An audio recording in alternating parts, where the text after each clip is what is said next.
I lived in a city in central Ohio that begins with a C and has a big college that I lived near. I attended a different college than the one I mentioned and made the 20-minute drive from the city to that college. I also worked nights as a pizza delivery man in the city and the surrounding suburbs. One night, I had an order in the town where my college is located, which is a smaller suburban city northwest of my home city. Now, this call occurred during what my coworkers and I refer to as the dead hour, which is just before the shop closed at 1 in the morning. I begrudgingly took the pizzas, got in the car, and plugged the address into the GPS. I noticed that the house was located off on a back road in what looked like a sparsely populated area. Not thinking much of this, I drove up Route 315 to I-270 East and exited.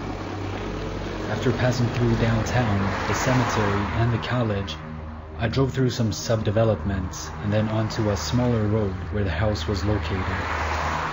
The GPS notified me that I had arrived to my destination, but to my surprise, the house was boarded up. I noticed that there was a small shed in the back of the house that had a small window. There was a flickering light in the window. At this point, almost every red flag had gone off in my head, but I knew my hard-ass boss would be pissed if I wimped out on this delivery, so I proceeded towards the shed. As I got closer to the shed, I heard a rustling in the bushes next to the driveway. Then I heard a man whisper, "Here they come, Billy. 45, 45. At that point, a man jumped out of the bushes and 2 other men jumped out of the shed. They were carrying knives and were wearing these long robes and white masks.